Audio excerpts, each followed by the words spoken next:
What's up guys, XHOUNDISHx here with some Destiny 2 stuff. We've got a few words from Luke Smith about the symbols we saw on his hoodie in the Destiny reveal event. We also have some information about the beta, as well as some returning characters in Destiny 2, and the possibility of fixed weapon rolls and a new weapon system going forward. So first up, Luke Smith addressed his cryptic change of hoodies during the Destiny reveal event. In case you missed it, Luke Smith wore two different hoodies on stage in LA, the first one with this golden icon, and then another with three blue round symbols with lines running through them. There was an almost immediate reaction from the community, who have come to expect secrets and teasers of this fashion. A lot of people have been speculating what this could possibly mean. Reddit user Diamos demonstrated his theory that the blue symbols correlate to the original Alpha Loopy ARG, which launched pre-Destiny 1. But this really could mean anything at this point. Luke Smith, however, addressed this in an interview with PlayStation Lifestyle and said, "I always have a reason, and with stuff like that,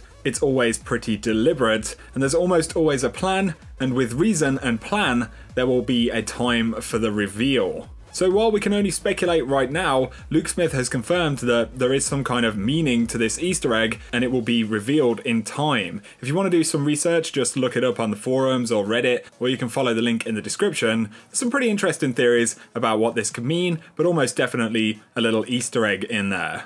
Up next, let's talk about subclasses. So many of you Warlocks out there have been saying to me, why on earth have we not seen the Voidwalker yet? We haven't seen gameplay, we don't know what the subclass will be like, and it's a pretty good question since we've seen all of the new classes and then only the reworked Striker and Gunslinger classes so far. And I completely understand the frustration of those Warlocks who draw from the Void, but there is some good news, and that is that during the Destiny 2 beta, we will have all subclasses available. So some of you may already know this, but I'm assuming at least a few of you don't, because I have been asked about this a lot. So during an interview with YouTube Live at E3, Luke Smith confirmed that we would get 6 subclasses to choose from in the beta, and of course that has to include the Voidwalker as well. So for all you Voidlocks out there, the first time you will get to see the Voidwalker will be when you play it. So really that's pretty badass in its own right. I'm super excited to get my hands on all of the new subclasses in the July beta.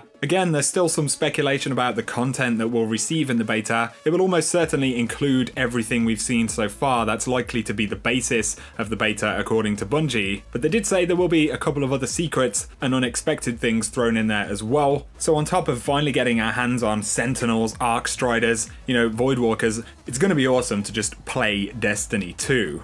Moving on, in the PlayStation Lifestyle interview, they asked about exploring the fate of original characters from Destiny 1, and Luke Smith said, "You're going to have more exposure to some of those folks for sure. Some will return and some will not. Some of the characters that do not return will have an explanation, and we're not going to say what happened to character X because, we don't need to at this time, and because when character X returns, maybe that character will have a story that they want to tell you about." And then he went on to say, certainly some of those characters like Rahool, what is a Destiny game that doesn't have a Cryptarch? I don't know. So that strikes me as Rahool confirmed for Destiny 2, I guess. We do need that Cryptarch troll in Destiny, it's just something you expect now. But just as interesting is the possibility of seeing other characters down the road. Many players have been disappointed that the Exo Stranger storyline will not see any closure or progress in Destiny 2, Bungie stating that it was a story arc which they saw as essentially being complete, which is definitely not the case in my opinion,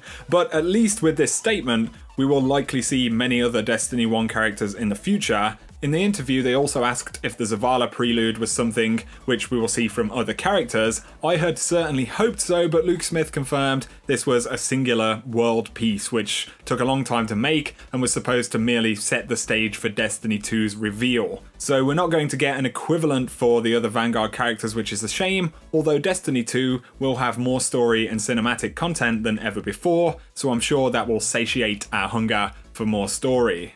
Finally, in the PlayStation Lifestyle interview, there was some discussion of weapons and balance for Destiny 2. Smith spoke about the issues nerfing archetypes of weapons in Destiny 1 and how they now have separate control for each weapon's stats, which is of course great to hear, but he also said a couple of interesting things. Firstly, that Destiny 2 will mostly maintain the bring your own guardian approach, just like we have now. But he also said that they may do things differently at some point, essentially meaning that there could be modes in the future with perhaps fixed characters, subclasses, weapon setups and everything like that, which is pretty interesting. More interestingly though, when talking about weapons, Luke Smith started but then corrected himself to say that before, weapons had random talents. This statement is very interesting as he sets the scene for a weapon balance conversation. Could this mean that in Destiny 2, weapons will not have randomly rolled talents or perks, essentially being fixed weapon rolls? Well, it's an interesting one, and it's by no means confirmed, but perhaps the introduction of weapon mods will mean the replacement of randomly rolled weapon perks. They did confirm that elemental and kinetic weapons will be in separate pools, so if you have a kinetic weapon, you won't be able to find an elemental or energy version and vice versa. So with such huge overhauls and numbers of weapons in the game,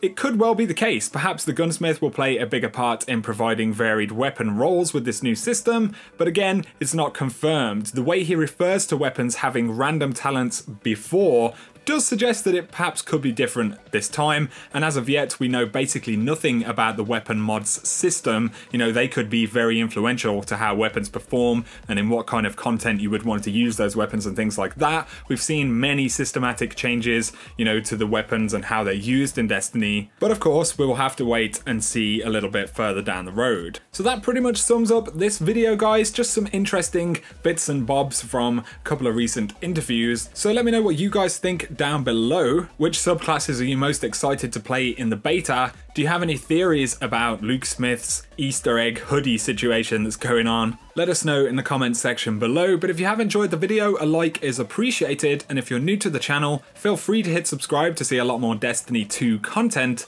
but for now, you guys have an awesome day.